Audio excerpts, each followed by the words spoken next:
Good morning, good afternoon, good evening, whatever time of day it is, wherever in this world you are.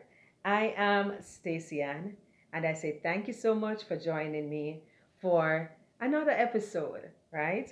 Thank you for coming on for us to share, for me to share with you, and I trust that there will be even one nugget, one thing that you'll take away from this week's sharing. So I want to talk with you about the Titanic. The Titanic? What are you talking about, Stacy? Yeah, the Titanic, RMS Titanic.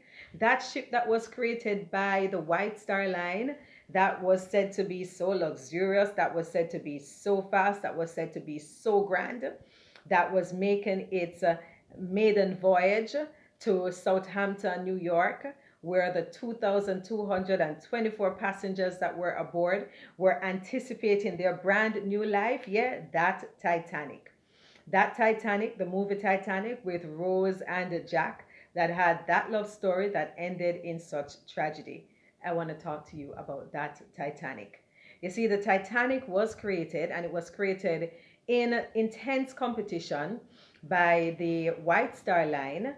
It was created to compete really with the Cunard line of ships.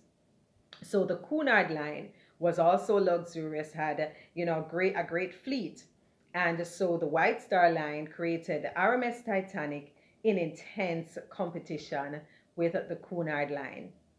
So it made its mid well was making its maiden voyage when tragedy struck over 100 years ago. So I want to talk to you about lessons from the Titanic. And I do have some notes with me today because guess what? I wrote about this perhaps about 2 years ago. And, I found this back and I said, I want to share it. So let me go ahead and share lessons from the Titanic. Now, the Titanic, it was said to be like an 80-story building. Now, guys, think about it, 80 stories. That was massive. It was said to be so fast. And so, being that big, massive ship that was created from, strong metal that was said to be so strong that it was unsinkable, nothing can pierce it. They took the ship on the maiden voyage. And the first lesson is do not be hasty. Do not be hasty. Haste make waste. We've heard it before, but it's true. Haste make waste. So the Titanic was said to be fast, and they were increasing speed. They were trying to go faster because guess what? They wanted to make record. They wanted to reach in a record time. They wanted to say RMS Titanic is the best thing boat here, is the best ship that was ever created. The White Star Line is the greatest creator of ships, right? And so they became hasty. So the Titanic increased speed.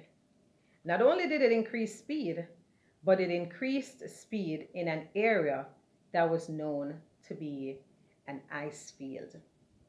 So, what does that mean?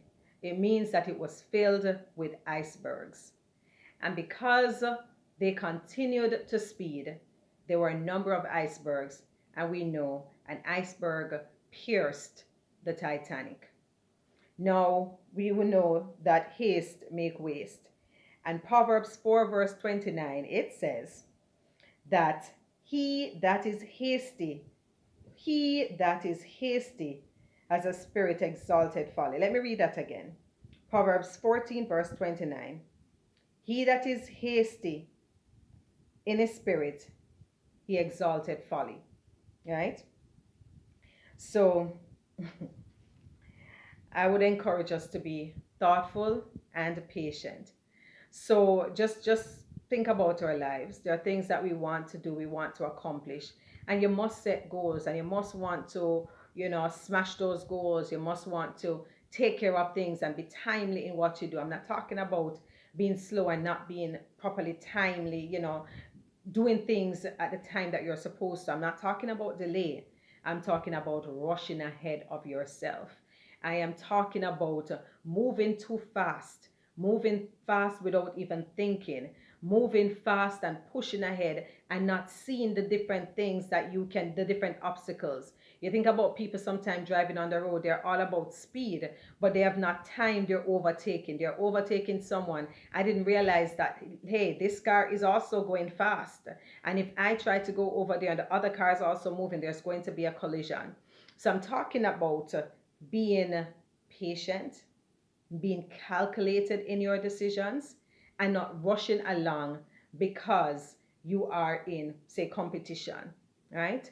So I encourage you. The first lesson is do not be hasty, be patient, be thoughtful, right? You have to listen to wise counsel, and you have to have trusted wisdom, right? You know, sometimes we listen to people who give us wrong advice and say, go on ahead with it, man, go and go do it. Go and go do it. In Jamaica, so you would have busmen, and Jamaicans can relate to this.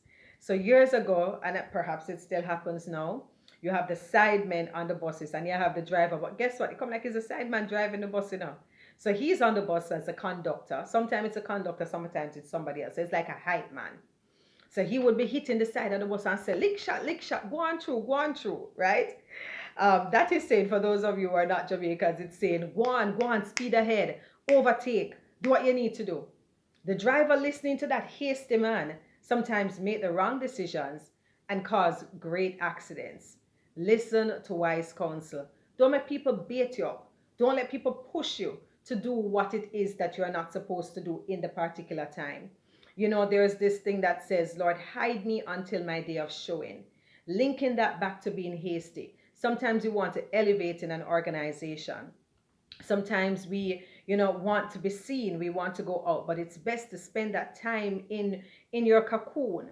Spend that time to develop. Spend that time to grow. Spend that time to nurture. Spend that time to grow your spirit, right? Spend that time to prepare yourself for the advancement. There is something called Peter Principle.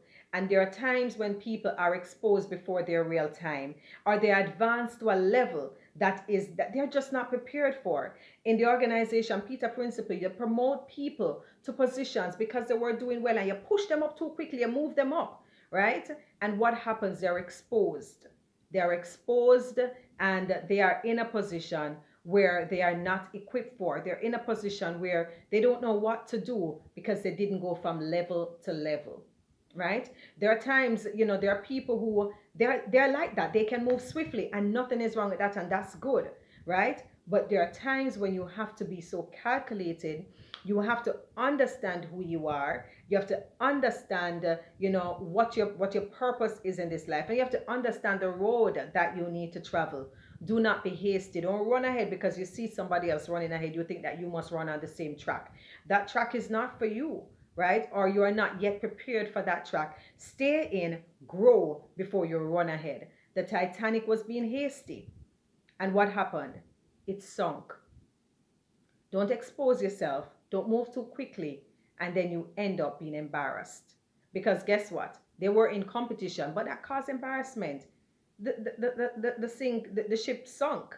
Not only did it go to the bottom of the sea, but it went to the bottom of the sea with so many bright mines. It went to the bottom of the sea with so many riches, gold, pearl, all sorts of choice, gems, right? It also went deep down, and lives were perished. Lives were lost. And so the word from one lesson is do not be hasty. Take your time, man. Take your time. Calculate what you're doing. Listen to wise counsel, right? Use wisdom. Don't be a fool. A fool hastes ahead. And when you haste ahead, then you reap utter destruction. And the hastiness sometimes comes from pride. Yeah? The hastiness sometimes comes from pride. So the first lesson is do not be hasty. Take your time and do your thing. Take your time and do your thing. The next lesson is do not be envious. In Jamaican dialect, no bad mind. Yeah, don't be bad mind. So I mentioned in the intro that the RMS Titanic was created in intense competition with the Cunard line of ships. And not only so, sometimes, let me pull it back. Let me not be hasty. So it was created in intense competition with the Cunard line of ships, and nothing never wrong with that, right? But it's the envy that went with it. Not only because people are in the manufacturing sector, and this company over here have catch up, and another company has catch up, and it's not one person alone, not only one company that can create catch up. And so you present people with choices, but it's not done out of envy. You're in a sector, in a manufacturing sector, in the food industry, and you're saying, okay, I'm creating choice, and I'm creating my product, and I'm going to make my product this particular way, and I am going to create that competition for this other one. But it's not because I'm envious, it's not because I'm grudgeful, it's not because I'm a bad mind, right? But that intense competition that they had with the Cunard line, with the White Star line, with the Cunard line of ships. Yeah, man, that probably brought upon some little bad mind, a little bit of envy, a little bit of jealousy. And why would I say that? Because they went ahead and they created the ship. Not only did they create the ship, but they were saying, we have to go faster, we have to reach quicker, we have to do this, right? Not thinking about how they want to go and be better than themselves, but thinking about the other line of ships, right? So while it is that competition is healthy, we must check our hearts and check our intentions. Ensure that are not bad mind in yourself. Ensure so it's not envy that is in our hearts, right? Always check yourself. Because first you must compete. I would say compete against yourself. Compete against your last performance. How did I do then? How can I improve what I did, right? When you think of things that way, you're not looking over to see what the other man is doing. You're not looking over to see, how fast that person is perhaps moving. What you're looking at and saying, how am I smashing my goals? How am I better than I was yesterday? What can I do to improve what I'm doing so that I can reach the level that I'm trying to reach?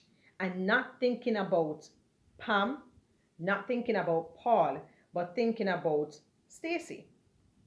Thinking about how can I improve what Stacy did yesterday, right? So while you take cues from others and you can admire, certainly you admire what other people do, but you admire, but you don't envy. You admire, but you don't be grudgeful. You admire, but you don't be bad mind, right? So envy, jealousy will destroy. Lesson from the Titanic. Titanic sunk. Once again, yeah, it went down, it sunk. All right, the next one is look out for the icebergs. Look out for the unseen, right? We're moving ahead, and sometimes we are narrow minded, we are short sighted, we're not paying attention to the things that are ahead that are saying to us, hold up, look over there, so, hold on just a second, look. But we are moving ahead and we're not seeing the things that can come to us, right? Vision will always, a short sighted vision will cause you to miss the big things. The short sighted vision was, make we go over there because we have to run this thing, we have to beat the Cunard lines of ships. Be prepared and open to investigate, right? Get to know what's beneath the surface. Know some of the small and bad habits. Get to know some of those. Big iceberg is waiting, right? Big iceberg is waiting. So if they were looking ahead really and understanding they're in an ice field, they would not just be focused on right here, so, but they'll be looking yonder. I think those times they would have used some binoculars or something to look out. Look for the unseen. Look out for those icebergs. And when you think about icebergs, sometimes you see the tip. Sometimes we're going ahead and we see just a little part of something. Sometimes you're in relationships with people and you see some little habits. You see some little bad habits. And they're really showing us the big things.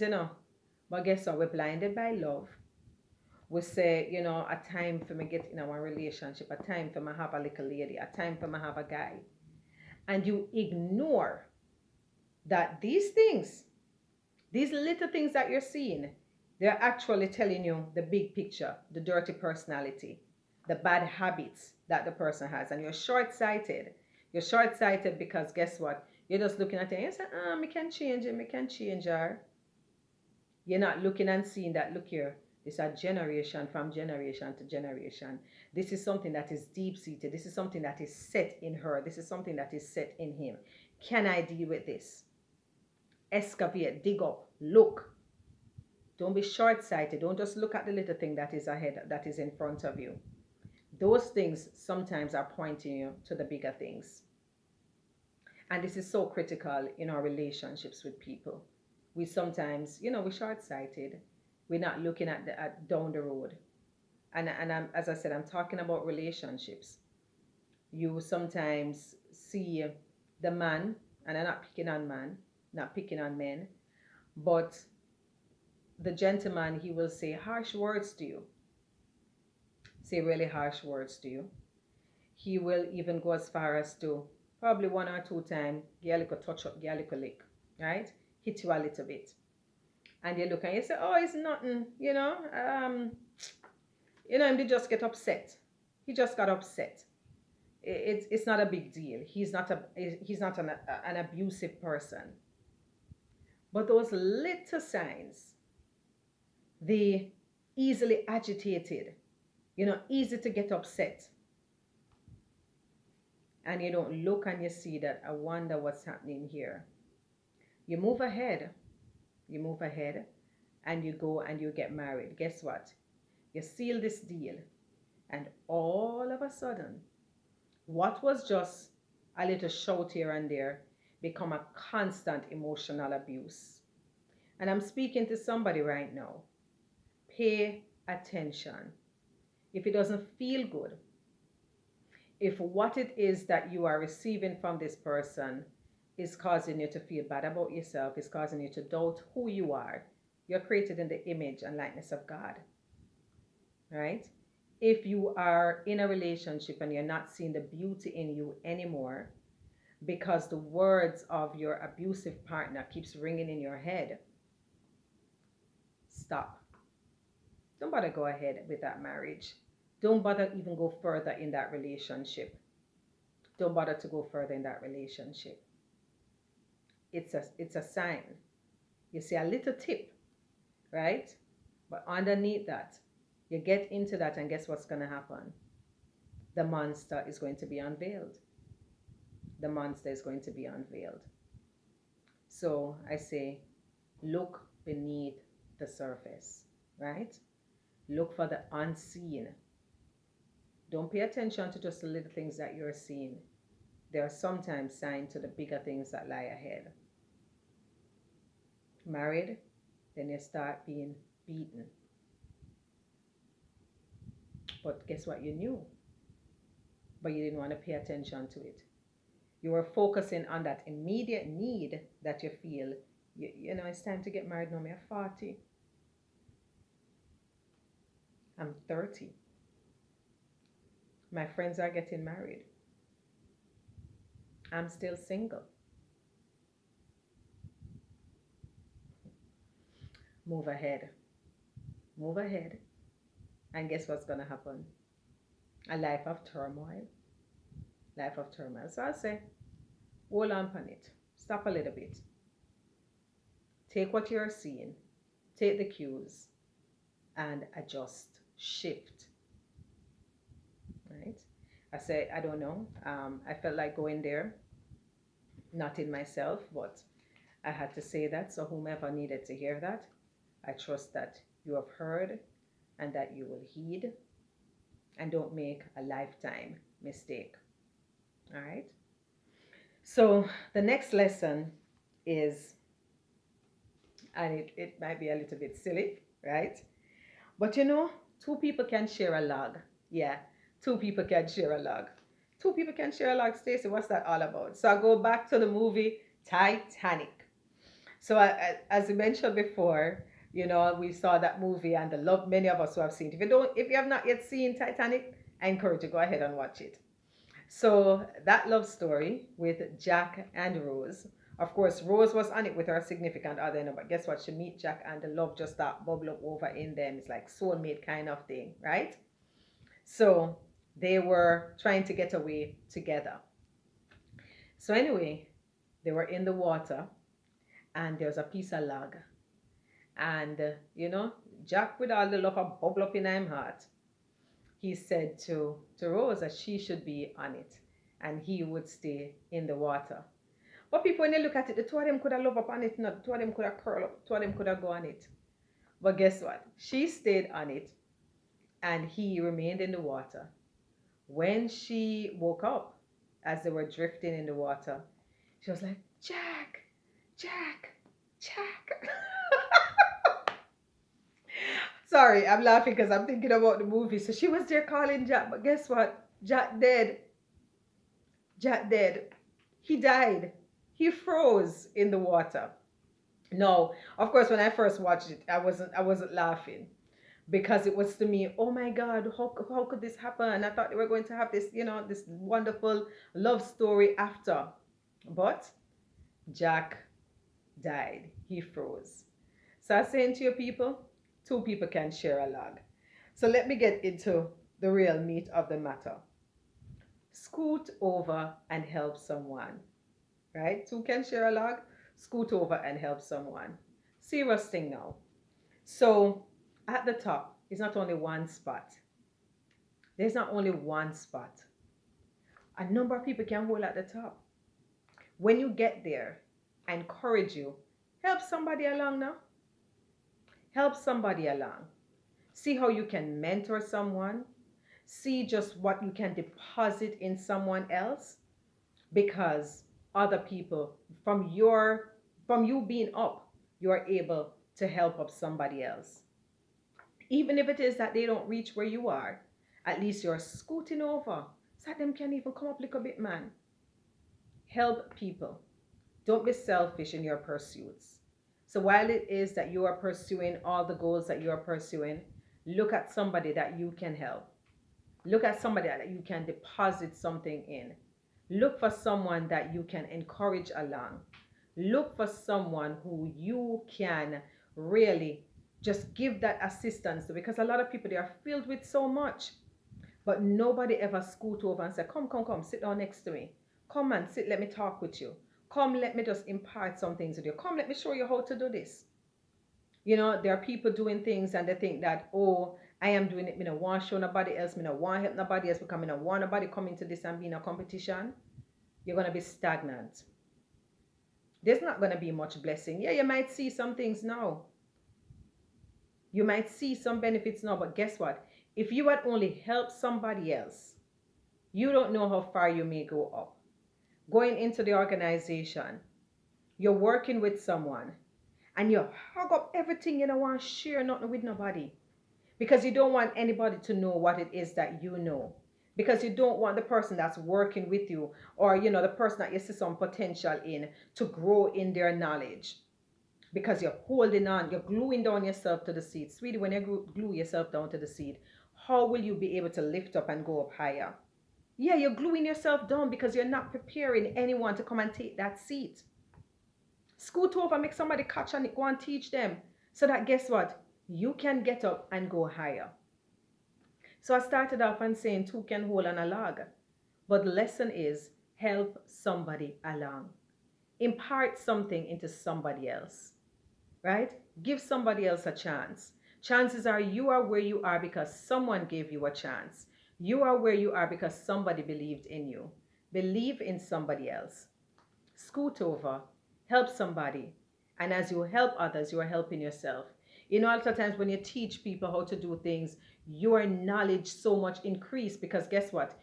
As you are teaching them, you are being enlightened further. There are things that will come to you that you never thought about.